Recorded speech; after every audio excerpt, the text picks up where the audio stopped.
power and wealth above all else. A housewife is a man who stays at home while his partner goes to work. His job includes everything that traditional housewives usually do, plus general home repairs, car maintenance, and lawn care. The homemaker's wife may occasionally help with cooking and/or childcare, but mostly those things are taken care of by the husband. I'm not sure I would have survived this job if it had started when my 3 children were young. We were a family of modest means. So all the kids went to daycare while my wife and I tried to make enough money to maintain a middle-class lifestyle. Once my kids entered high school, my wife enrolled in an MBA program because her employer reimbursed the cost of tuition. This meant I had to do more to keep the household afloat while she studied and took classes online and in school. I didn't mind the extra work because I knew the MBA would allow her to advance her career and earn a higher salary. Amy's MBA program was geared toward full-time executives, so it took almost 3 years to complete. By then, the kids were off to college. Fortunately, all 3 were very good students and qualified for several scholarships. Still, 3 kids in college is a huge financial burden. I worked for a small family-owned manufacturing company as the manager of the accounting department. I was paid a fair wage, but nothing like the CPAs of large corporations. Amy's hard work finally paid off, and she was promoted to Executive Vice President of Product Development at the multinational insurance company where she had worked for over 15 years.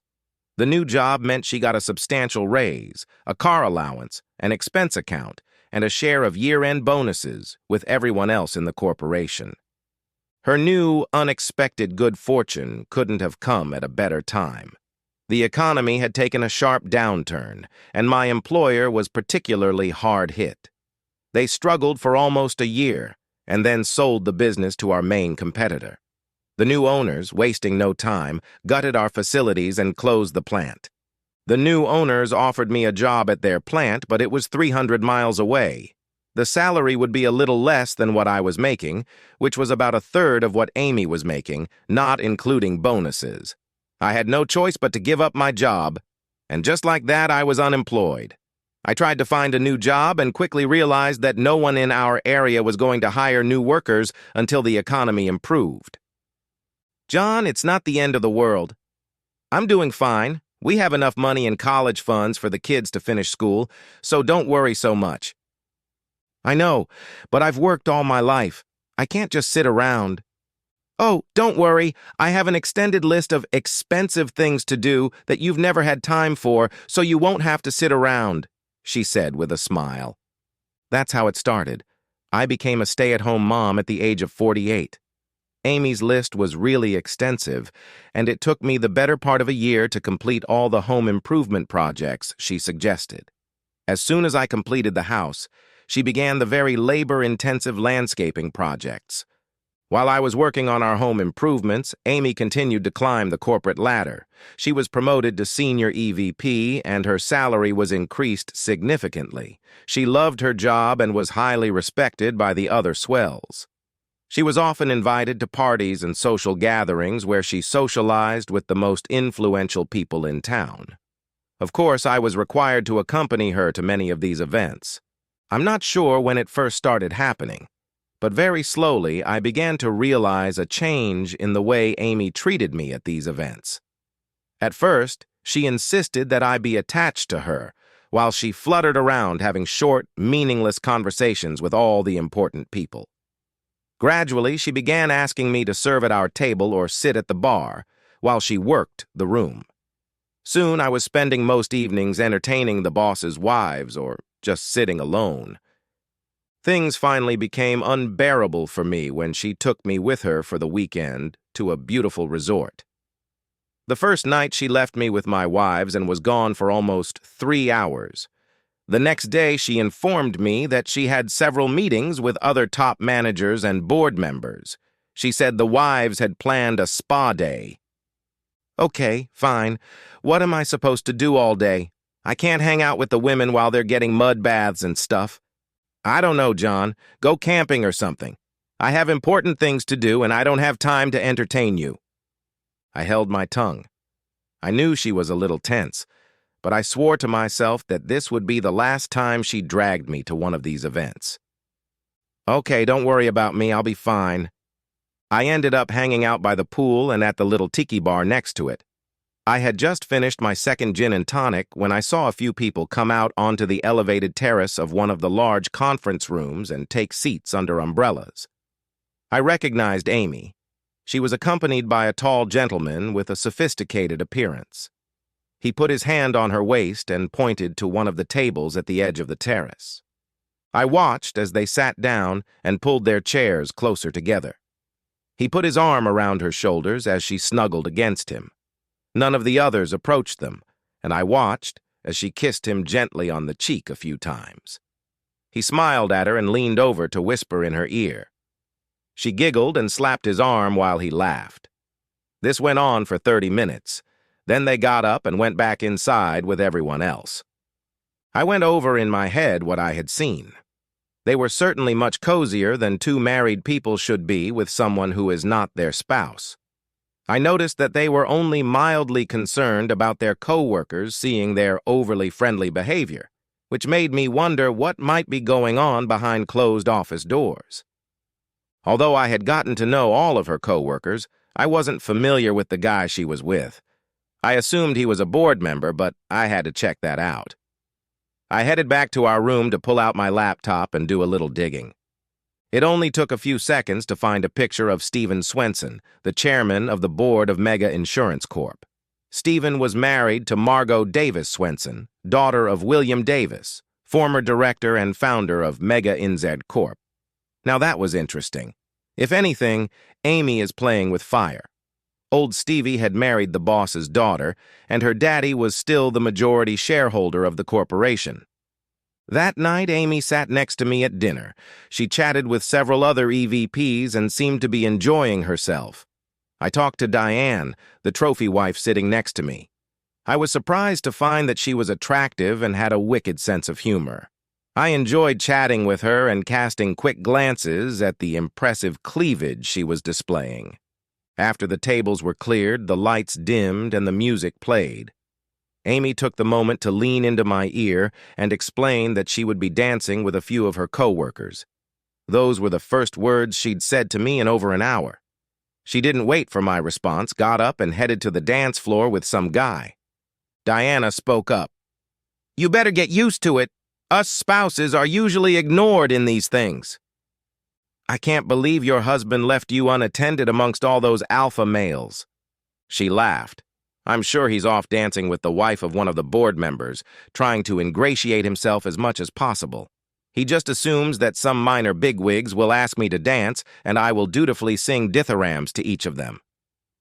"Oh, well, perhaps before you begin your task, you could do me the honor of dancing. That is, if you are not too embarrassed to be seen with the EVP's consort." She grinned. "You're about 20 years younger than my usual dance partners, so I expect you not to drool over my cleavage." "I'm not promising anything. The cleavage is certainly drool-worthy, but I'll do my best to control myself." Diana pressed her magnificent breasts against my chest as we danced. I managed to keep from drooling. Our dance was interrupted when her hubby intervened and then took her away only to hand her over to his boss.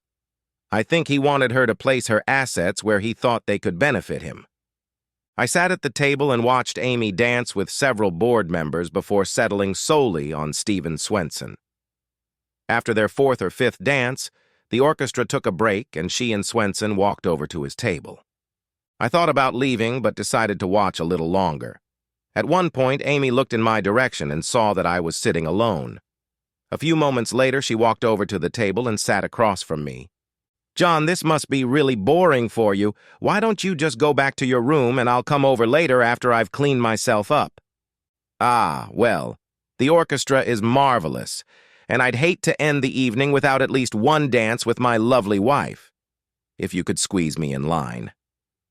"John, this is business, important business. Now please just do as I ask and we'll talk about it later." She got up and walked away. I stared after her. I was fired. This idiot actually said to me, "Go to your room." like I was a naughty child. I was furious, but I had no reason to just sit there and be ignored.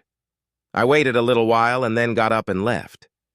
I didn't want to sulk in my room, so I went to the little bar next to the resort lobby. It was quiet, and I needed to reevaluate my situation. It was clear to me that Amy was or would soon be involved with Swenson. I wasn't going to put up with that, but so far, I had no evidence of any wrongdoing on Amy's part. I sipped my drink for a while and decided to get this evening over with. I walked back past the event hall and looked inside. Amy was on the dance floor, pressed up against Swenson. His hand was low on her back, but not quite on her ass. I asked one of the staff members how long the band would play until, and he said they would finish at 11:00 and the hall would close at midnight. I must have dozed off a bit as I sat in bed watching TV. The lights were out, but I could clearly see that the clock was showing 1:20 when Amy pushed our door open. She was carrying her shoes and sweater. She must have expected me to be asleep because she ahed when I turned on the side light. Her hair was disheveled and her lipstick was gone. I looked her over from head to toe and she blushed thickly. I thought you'd be asleep.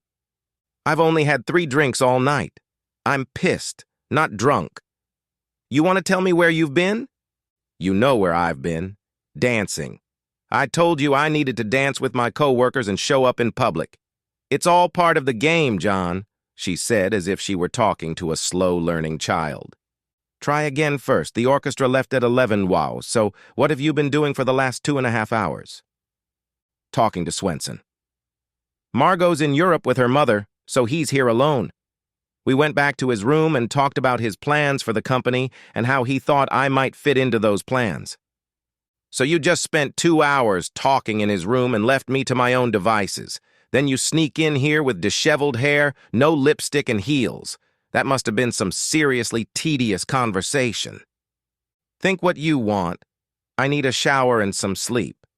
We have another half day of meetings tomorrow. Oh, I told Stephen I'd go to dinner with him tomorrow night.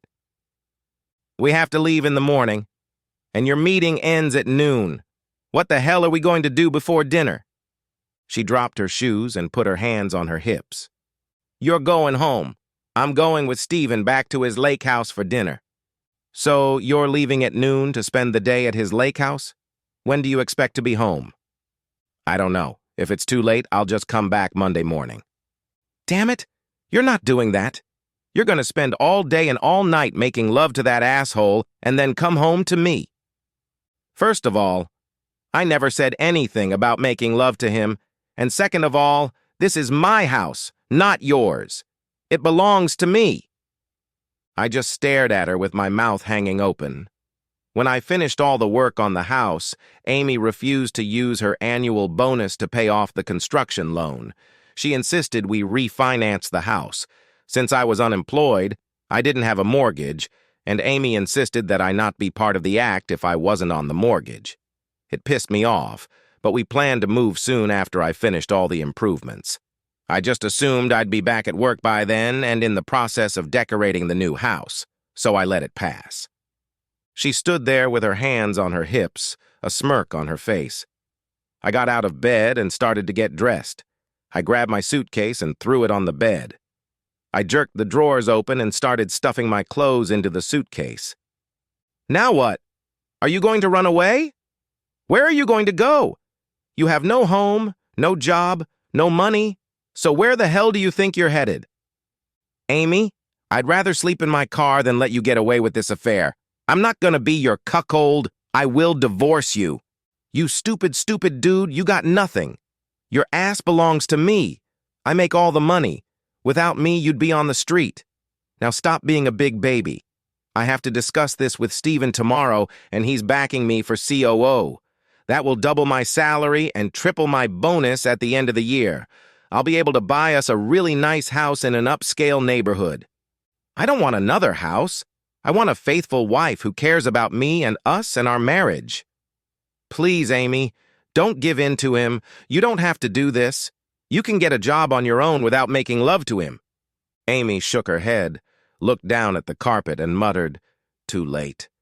That's when I realized she'd already slept with him. I was already a cuckold. Her plan for tomorrow was about the same. I looked at her in disgust. You slept with him? Oh my God, you killed us. Don't be stupid, John, we can have it all. So I made love to him, no big deal. A quick shower and I'm good as new. It'll all be over by Monday morning and we'll be ready for life. It's just part of the game. I know you'll forget all about it in a few days. I shoved the last of my clothes into my suitcase and slammed it shut, grabbed my jacket and ran out the door. I jumped in my car and drove off. My phone beeped and chirped. I know I should have been heartbroken, but mostly I was just numb.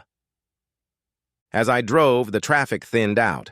I turned on the cruise control and leaned back in my seat. I thought back over the past 6 months and realized that Amy had started to change shortly after her first promotion. She had been consumed by ambition and the desire to be recognized as an achiever. She now prioritized power and wealth above all else. She no longer valued love, loyalty, family, and fidelity. It was now all about her, what she could achieve, the power she wielded, and the money she made. The realization that she had changed and was no longer the sweet, loving, caring woman I had married filled me with sadness. I wiped away a few tears as I mourned the loss of the woman I had loved for 20 years. Monday morning, I woke up full of dread. I called a lawyer who had worked with me at my old job. He gave me the name of a family law attorney, and I called the office and told him I was seeking a divorce. Mr. Dixon, Ms. Hawk usually only represents women who are at a severe disadvantage in a divorce, mostly housewives with unfaithful husbands. I'm not sure why your lawyer gave you her name. I am a housewife. My wife is a high-ranking executive and an adulteress. There was silence for a moment. Oh my God, this will be a first for her. Can you be here by 11:30? I walked into Sally Hawk's office at 11:20. Her secretary had a big smile on her face when she greeted me. I waited about 20 minutes before an attractive, short, dark-haired lady entered the reception area. Mr. Dixon, I'm Sally Hawk. Please come into my office. I told her my story, and she took notes as I spoke. So, you've been a housewife for about 2 years? I lost my job when my employer sold the company and our business was shut down. My wife had just gotten a big promotion and I couldn't find a job in my field.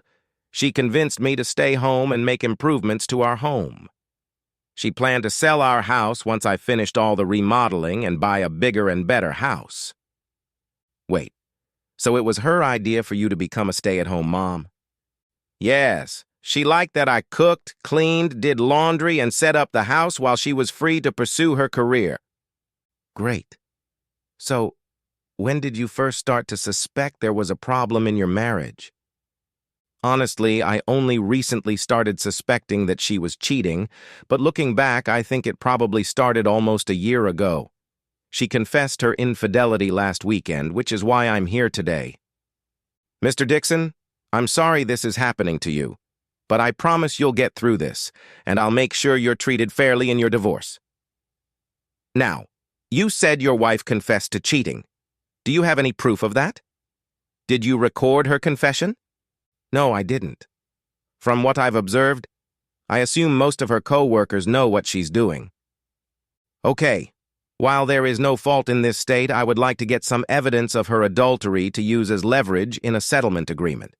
Would you mind if my investigator did a little poking around? I use Masters investigations. Jack Masters is an old friend of mine, and his people are very reliable. Of course, I think I should take some money out of the bank before it freezes. I believe you have a joint account? Yes, a small household checking account at Chase that I use. Most of our money is in a managed portfolio that is jointly held. She has several accounts in her name only. Okay. When we are done, go to Chase and withdraw everything but $1. Go and deposit the money, but don't tell me where. I'll have her investment account frozen and demand all her assets be disclosed. I was just leaving the bank when I got a call from Jack Masters. Mr. Dixon, Sally Hawk asked me to call you. Do you have a moment to talk privately? I got in my car and locked the door. Yeah, I'm in my car. I parked outside the bank. Sally gave me most of the details. My people will start gathering information this afternoon. What are your plans? Are you planning on staying in the house? I can't afford to move out until I cash out some of our investment funds. Well, you can't make her leave, so I suggest we move to another bedroom and install a secure lock. I can have someone do that if you'd like. Also, I want to install some surveillance equipment in your house as soon as possible. I'm heading home now. I'll stop, pick up a set of locks, and be home in 40 minutes. I installed the lock while Master's team installed some tiny cameras in the house. I moved all my clothes into the room farthest away from my old room. I was really happy that I had separately installed a small bathroom when I remodeled the upstairs. Early that evening, my phone vibrated, alerting me to traffic in my driveway. The new camera gave me a clear view of Amy getting out of the limo, but I couldn't tell if anyone else was in the car. The driver took the bags inside and then drove off. I was in my new room, watching the split screens on my laptop while Amy walked around the house calling out my name. She walked into the master bedroom and looked around. When she opened my empty closet, she exclaimed, "Fuck!" She peeked into the bathroom and then walked out of her bedroom. A few moments later, she jerked the knob of my door. "John, are you in there?" "What do you want?" "John, honey, please open the door. Why is all your stuff missing from our room?" "Your room? My room is here now." "John, really? Why on earth would you move out of our room? Now stop this foolishness right now and let me in." "No, you're not welcome in my room. Go take a shower and wash off your lover's stink. I'll meet you in the kitchen when you've cleaned up." I heard a sigh, and then she stomped away. On my laptop, I watched her undress as she headed for the master bathroom. I walked out into the hallway and locked my door before heading down to the kitchen. I was on my phone watching what was going on in the bedroom. I shook my head as I watched her first put on her bra and then shed it to put on a t-shirt. I knew what she was trying to do, but that didn't stop me from watching her impressive rack bounce as she came down the stairs and approached the table I was sitting at. "There, all nice and clean as new. So, are you happy now?" "Happy? Are you kidding me? I may never be happy again. You made love to that asshole. You destroyed us. I'm done with you." For just a moment, she looked shocked, then angry. "Now you listen to me, John Dixon. Nothing has changed. Nothing's gonna change. You need to get over your stupid, jealous sarcasm and stop being like this." "Yeah, I slept with him. Big deal. So what? Who cares? I made love to him and now he has to vote for me when I run for chief. It was business, nothing more. Now go and move your stuff back into our bedroom." "How many, Amy?" "How many what? What are you talking about? How many others have you slept with? Were they all for business? Or were a few of them just for fun?" "What? How can you ask me that? Stephen is the only one in the world and you know why I did it with him. He was okay, but nowhere near as good as you." "Really? I'm a little surprised you can even remember what it's like with me. I mean, let's face it, it's been a long time since I made love to you." "That's not true." Amy stopped and tilted her head to the side. "We made love. It was just—" Her voice trailed off. "If I'm not mistaken, you slept with me pretty hard the night your last promotion was announced." "But that was about 6 months ago. Of course, it's been quite a while." "Oh my God, John, I'm so sorry. I've just been so caught up in my work. I'm sorry, baby. I'll make it up to you, I promise." "You promise? You mean like on our wedding day when you swore you'd leave everyone else behind? Is that the promise you're making to me? Well, if it is, forget it. I don't need any more false promises." "Damn it, John. You've got to forget it. My connection with Stephen is over. It's in the past. I admit I was too obsessed with winning his support, but it's over. Please come back to our bed. Let me make it up to you." "Thank you very much for your kind offer of sloppy seconds, but I will decline. I'm pretty sure you slept with him again this morning, and even if I made you take a shower, it wouldn't make a difference. So again, no thanks." "Fine, be an asshole. You can just stay in your room. I don't need you for love. There are plenty of guys available to me. Maybe I should get all the men on the list into bed. Heck, I could be principal in a couple weeks." Amy turned and stomped back up the stairs. Sally went over the notes of my conversation with Amy. She told me to be polite and avoid her. After only 3 days, Jack's guys were able to determine that Amy had probably been doing something inappropriate with the head of HR and with Stephen even before she was promoted to SEVP. But there was no proof. The report confirmed my suspicions that she started cheating when she got her first big promotion. I hypothesized that if she cheated to get a senior EVP and to get a shot at the COO position, what was she willing to do for a board seat? She was clearly willing to use her body to get whatever she wanted, and I just couldn't live with that. I asked Sally to be served. Jack's guys found Amy's offshore account, and Sally forced the release of all of Amy's payroll information. For the past few years, she had asked for some stock options in lieu of a pay raise. Sally assumed that Amy planned to gradually build up her stake in the company in order to gain a seat on the board of directors. Sally was true to her word. I got half of our stock portfolio and some cash from Amy. I'll also get half the value of the house when it's sold. So, after paying off Sally, I received about $600,000 in cash and stock.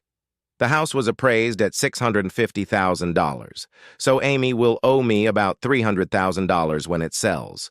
I won't be rich, but I won't starve. Sally must have thought I was a normal guy because she introduced me to a recently divorced lady, Carol Hillman, who had gotten a small manufacturing company from her cheating husband when he ran off with his accountant.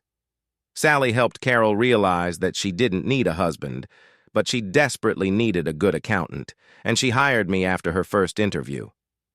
I had been working for Carol for 3 months when she asked me to analyze her finances. I helped her figure everything out and even filed an amended tax return to give her a $3,000 refund. She invited me to dinner as a thank you, and I readily agreed. After dinner and 2 bottles of wine, Carol told me she was lonely and needed male companionship. At 55, she was still an attractive woman, and I hadn't gotten any other offers, so we became love buddies. It wasn't hard to keep our special relationship a secret from the other employees. Truth be told, I think I'm falling in love with Carol. I believe she's falling in love with me too, so I'll have to talk to her soon. About a month after my divorce was finalized, Amy was nominated for the position of executive director, and Stephen gave the board a verbose speech about how wonderful she was. Shortly before the vote to approve her promotion, an anonymous email arrived on the phones of all the board members. It contained Amy's voice, saying she had slept with Stephen for his endorsement. The board voted to reject Stephen's recommendation and bring William Davis back as director. William's first act in his new old position was to fire Stephen, his soon-to-be former son-in-law. And the second thing William did was to put his daughter as executive director. As CEO, Margot Davis called Amy Dixon into her office and told her that her services were no longer needed at Mega Inzers Corp. I was sorry to hear about Amy's failed career, and I sympathized with Amy as I walked down her lane in the marketplace. Other shoppers were as shocked as I was when Amy burst into tears and started throwing groceries at me. The manager fired her on the spot. Gosh, it sounds like she's really having a hard time keeping her job. The end!